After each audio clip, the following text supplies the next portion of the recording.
This video focuses on reconciling your bank accounts, your asset accounts, in QuickBooks Online. And I am in a client's QuickBooks Online file from QuickBooks Online Accountant, as you see there. You'll find the Reconcile feature under the gear icon, Tools, Reconcile. And the reconciliation behaves nearly in an identical fashion to if you've ever reconciled a banking account in QuickBooks Desktop. A few slight changes. There's an R in the clear column or status column on the register, which I'll show you, but I'm going to go into the checking account here. We're going to do the July one together right now. Now, one difference, though, that I think is an advantage for QuickBooks Online is this reconciliation history and reports grid. It shows the changes or any auto adjustments.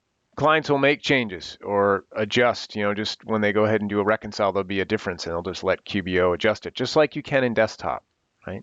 And notice the undo tab. Now you won't see that when a client is in QuickBooks Online, but because I'm in through QuickBooks Online Accountant, I have the ability to undo a bank rec, and I might as well just show you that right now. It works identical to desktop. Interest and service charges are not being deleted, so I don't have to re-enter them, but it's going to get rid of this rec and all the subsequent ones.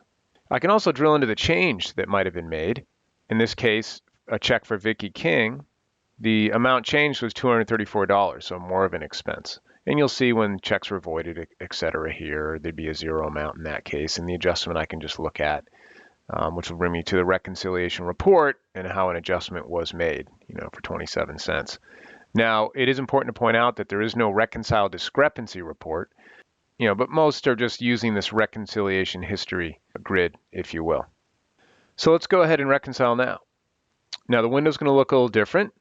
So there's my company checking account, and I'm going to do a statement ending date. We're going to do July 31st, and I'm going to put in a 0 because I don't have a statement with me, but you would actually put in the statement amount. And here's where you could enter service charges and interest if there's any earned. Click OK, and it'll bring me to the actual reconcile for the company checking account window.